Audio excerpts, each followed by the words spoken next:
It don't take long to tell somebody that God still believes. Yeah. Whatever you're dealing with, whatever you're going through, whatever you've been going through, whatever you're going through right now, whatever you're up against this morning before you got here, God is still able. Yes. Everybody is here even on this morning. Is that mine? Everybody that's showed up this morning with a smile on your face and waving your hands. There's some folk that it was a struggle to get here on today, not because of God, but because of situations, circumstances. Some folk are dealing with and going through. Somebody encourage somebody today to let you know that whatever you're going through, turn it over to the Lord. I said, whatever you're going through, turn it over to the Lord. And by any means necessary, God will provide. Anybody in the house this morning know that He is a provider, that He is a way maker, that He will sustain you. Look at somebody and tell them He will sustain you. He will sustain. I was talking to someone on this weekend. We were talking about the goodness of the Lord. And we were saying how God will bless us and how God will take care of us. And I made a funny statement to him. I said to him, God will provide and God will bless us. But sometimes it's easier said than done. We give God the glory, we give God the praise, but there's always something else. We got to continue to push ourselves. No matter what the devil, no matter what the enemy throw our way, we got to push ourselves to know that God is still working it out. Look at somebody and tell them He's still working it out. I don't care how you feel. But what the doctor said this week, hear what you felt this week, He's still working it out. Psalm 55. It is the lament of King David. David in Psalm 55 pours out his heart to the Lord. Anybody in the house this morning ever just poured your heart out to the Lord? Say to somebody, sometimes we're too serious minded. Sometimes we need to just go to the Lord. Pour your heart out. And let the Lord know that it bothers me. Certain things hurts. Certain things disturb you. Lord, I need you to make a way out of no way. David laments. David cries. David pours out his heart to the Lord. Two reasons he's mourning, two reasons he's crying, and two reasons he's lamenting. One of the reasons is because his son Absalom have now rejected his teaching. All that he said and did for Absalom. Growing up as a child, and Absalom now is grown. Now Absalom rejects his daddy's teaching. Absalom is tall, dark, and handsome. Absalom can go where he want to go. Get access to the king's court. Get access to his father, the king. But now Absalom gets to the point in his life that I know more than you know. And I want what you have. Matter of fact, I want to be like the prodigal son. I don't want to wait for my blessings. I want it now. I tell folks every now and then that we mature. I'm not getting worse, I'm getting better. Matter of fact, I feel like I'm getting stronger and wiser. Sometimes we have to let folk know, though, don't let the white hair or the gray hair fool you. I don't preach before I sit down. We must train our children. I saw some unique training this week at the Run for Vacation Bible School. I saw the teachers dealing with them with the Word, with the Bible, being serious-minded with them. Then I saw them pull to the side and share and teach arts and crafts and have some fun. Matter of fact, Fisher was with me. When I was outside and the guys were playing ball, and we were standing there. And we were Fisher, myself, and Deacon Weaver. And we said to the young guys that if we hit a couple more of us, we'll show you guys how to really play ball. Right about then, Jaquan took the basketball and turned his hand upside down and just dunked it. I said, we'll show you some other time. Amen. Look at somebody and say, stay in your place, stay in your place. But David had taught Absalom. David had let his son know that all that I have one day will be yours. Now Absalom is rejecting his teaching.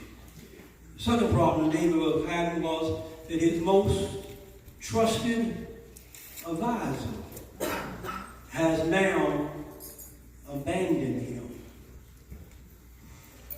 A person that he would walk through the corridors of the king's court, share things that he would not share with anybody else. The one that he told his most deepest and darkest secrets have now abandoned him. And he abandoned him to go on the side of Absalom. Look at somebody and tell them, just watch who you hang with. Watch who you hang with. Amen. David was preparing to leave an inheritance to the children. David was preparing to leave an inheritance to Absalom. We're going to get off Absalom, but you do know that the end result, most of y'all should know, that Absalom killed his own self. That's right.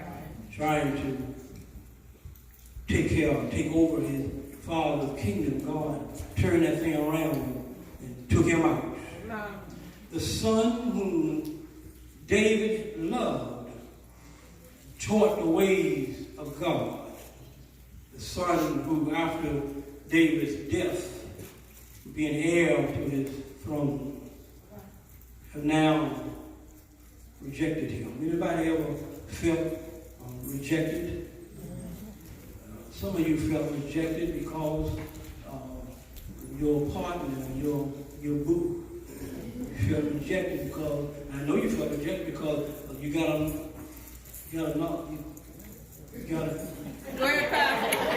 Go ahead, Pastor. don't have you changed. Well, we just leave it there. Rejected. Somebody say rejected. Rejected. But God will make a way. Yes, it will. I said, but God will make a way. Yes, His son has rejected him. His confidant has abandoned him.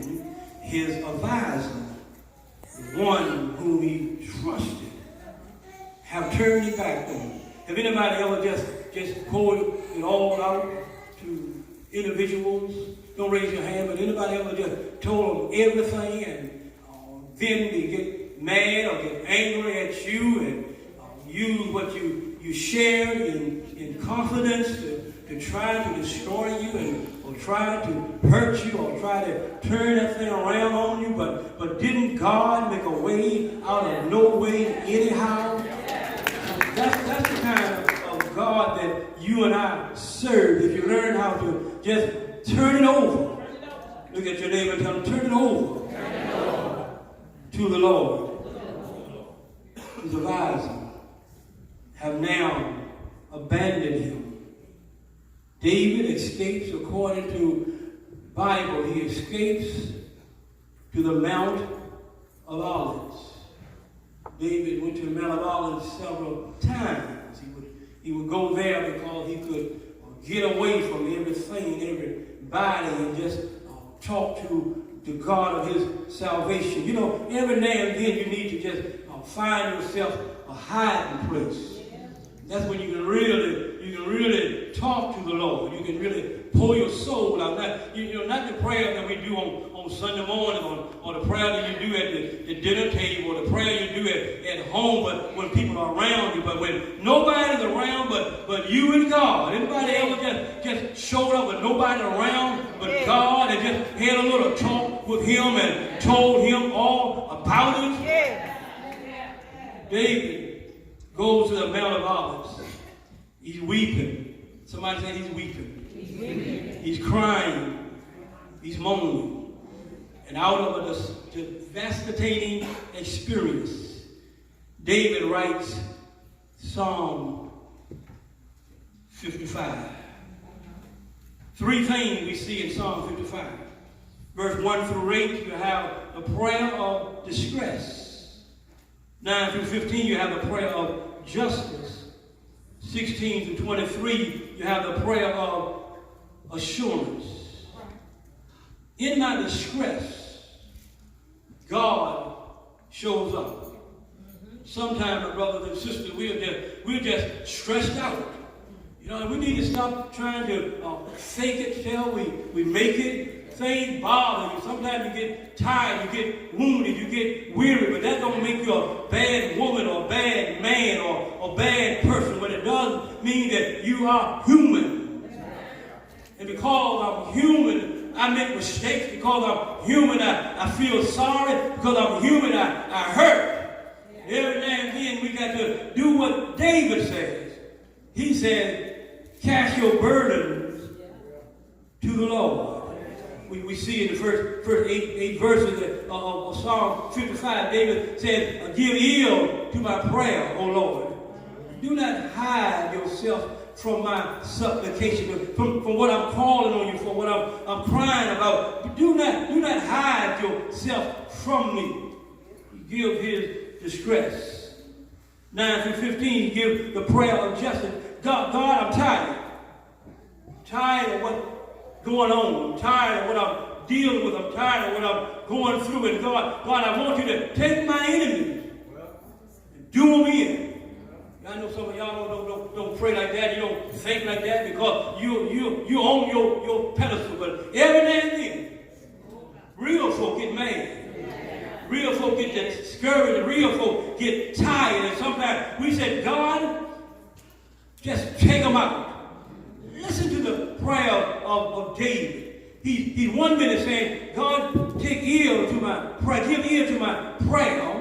And don't hide yourself from my supplication. Then he dropped down into verse number 9 and said, but not only that, God, destroy, O Lord, and divide their tongues. You're telling me to give ear to your prayer and don't hide yourself from my supplication. And now you're saying to me, destroy, O Lord, and divide their tongue. In other words, I want some justice.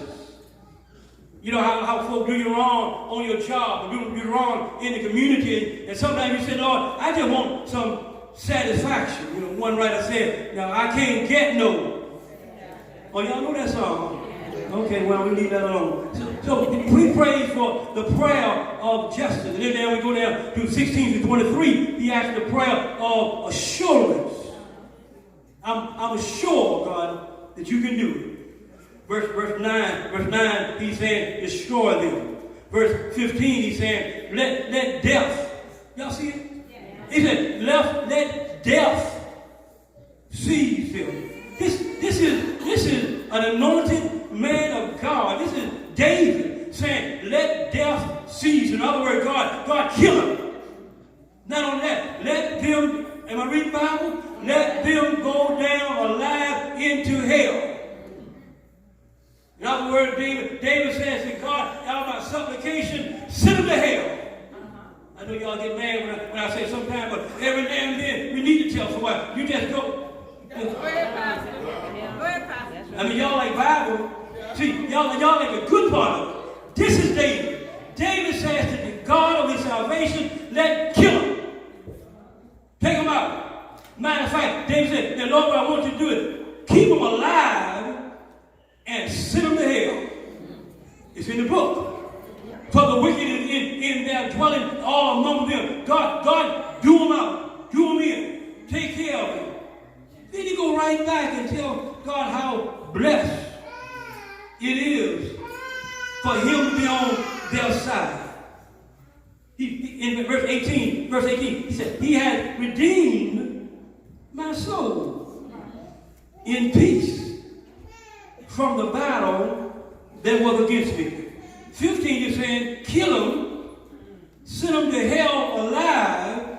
Now he's saying, you have redeemed me, my soul, God, in peace from the battle that was against me. God, 19 verse, God will heal and afflict them. He go right back again, saying, God, get him again. David is showing that his humano side. David is showing that he's human. Then David said in verse 22, cast your care upon the Lord. We care for you. Come from King James. NIV said he shall sustain you. In other words, no matter what you're going through, no matter what you're dealing with, he said, just give it to the Lord. Sooner or later, we don't know when, and he's going to turn that thing around and he's going to work it out for your good. Look at somebody and tell them it'll be for your good. Now, verse 23, here you go again. But you, God, shall bring them down to the pit of destruction. Now, wait a minute, David. You're saying that cast our care upon the Lord. You said God will hear me. You said God hear my prayer and don't hide yourself from me. And now, out of the same mouth, back saying, now, Lord, bring them down to the pit of destruction. Because they are bloodthirsty and deceitful people, and they should not live out half their days of their life. David said again, take them out. Get rid of them. Do them in. But I like his last word, because no matter what we go through, no matter what we say, no matter what happened in our lives, look at what he said at the very last moment. He said, but I will trust in you. Lazy or crazy, I'm going to trust in you. Yeah. Messed up, I'm going to trust in you.